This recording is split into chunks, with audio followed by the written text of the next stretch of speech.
Nous allons aujourd'hui parler des différents travaux du peintre.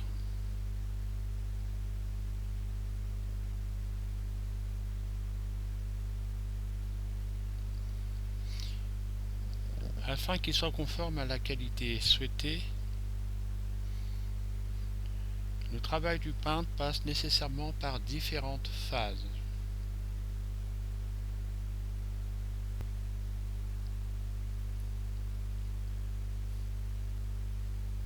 Ces travaux se décomposent en trois grandes étapes.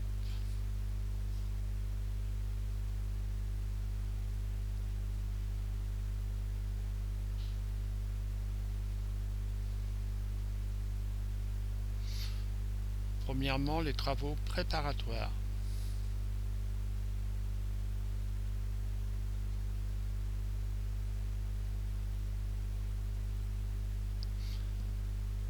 Les travaux préparatoires ont pour rôle de préparer les surfaces en éliminant les revêtements anciens.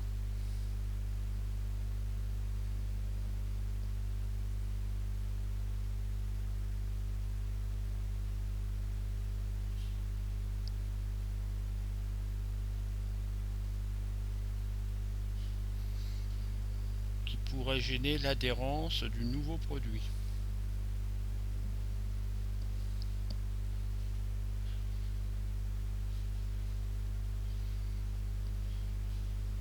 Parmi ces travaux, nous avons lessiver pour nettoyer les salissures ou dégraisser les fonds, décaper pour mettre le subjectile à nu, égrener pour enlever les grains du support, gratter la peinture qui cloque ou se décolle, ouvrir les fissures ou crevasses pour améliorer l'adhérence du futur produit, poncer avec un abrasif pour rendre les fonds plus lisses, décoller l'ancien revêtement mural.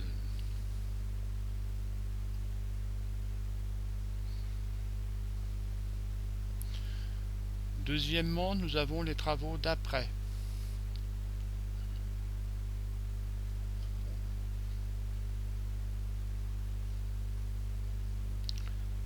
Les travaux d'après servent à remettre en état les supports.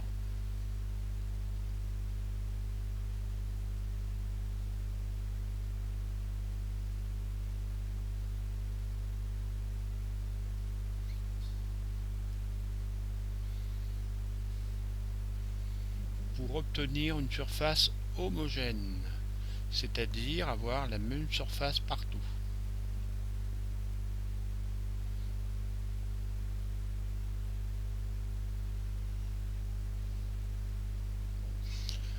Dégrossir en colmatant les trous importants, enduire en déposant l'enduit sur la surface, reboucher les petits défauts ou rayures, imprimer une sous-couche de peinture pour favoriser l'adhérence, encoller à l'aide d'une couche de colle avant la pose d'un revêtement. La troisième étape, ce sont les travaux de finition.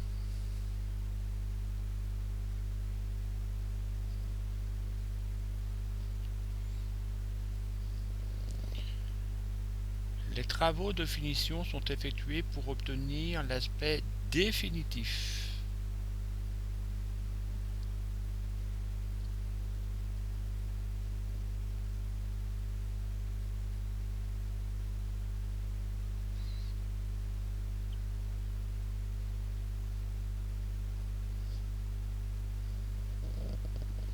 Par exemple, peindre en appliquant les produits de finition, poser le papier peint ou le revêtement mural.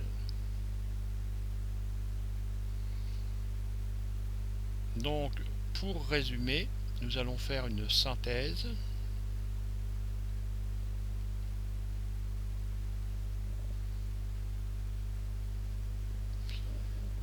Les travaux préparatoires consistent à enlever de la matière d'un support.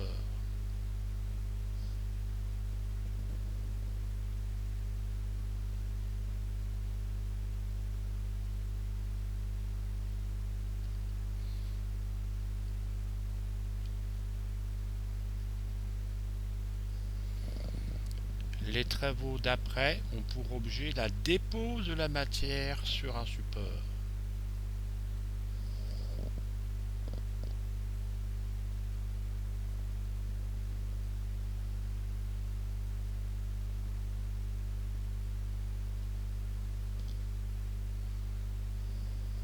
Et enfin, les travaux de finition sont effectués pour obtenir l'aspect final du subjectile.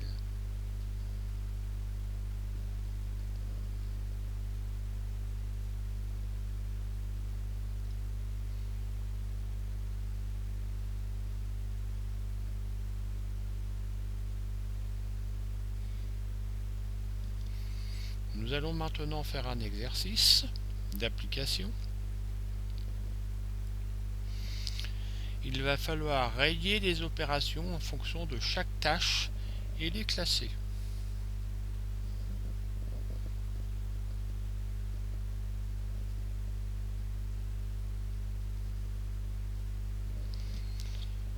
Par exemple, je pose du papier peint.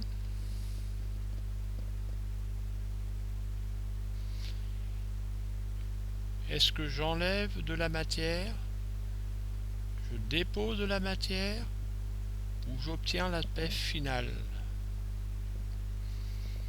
En posant du papier peint, j'obtiens l'aspect final. J'ai rayé les deux premières options. Je peux mettre dans la troisième colonne que c'est un travail de finition. Vous allez faire la même chose pour enduire un mur. Là, pareil, vous rayerez les options qui vous sont proposées. L'option qui restera, vous regarderez dans le tableau à quoi correspond la tâche. Vous ferez la même chose pour gratter un mur et lessiver un mur. Bon courage!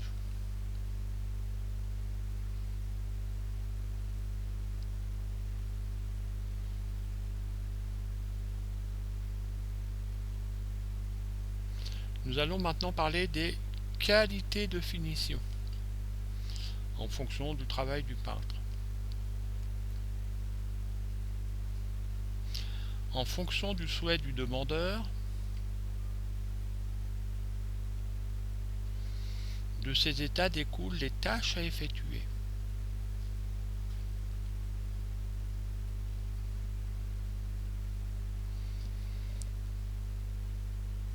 Il existe 3 états de finition.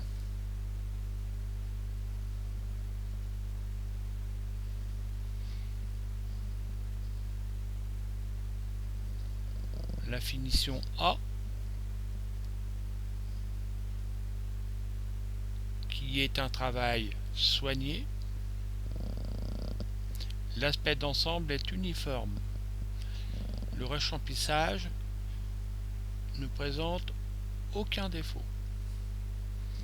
Ensuite, il y a la finition B,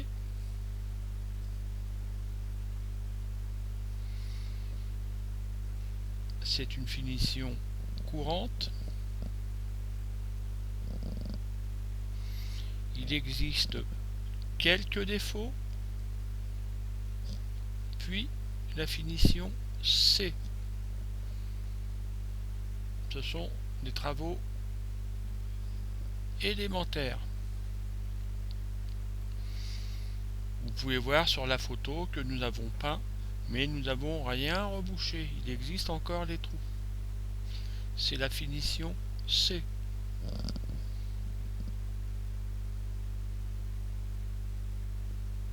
Nous peignons directement sur le mur sans rien préparer.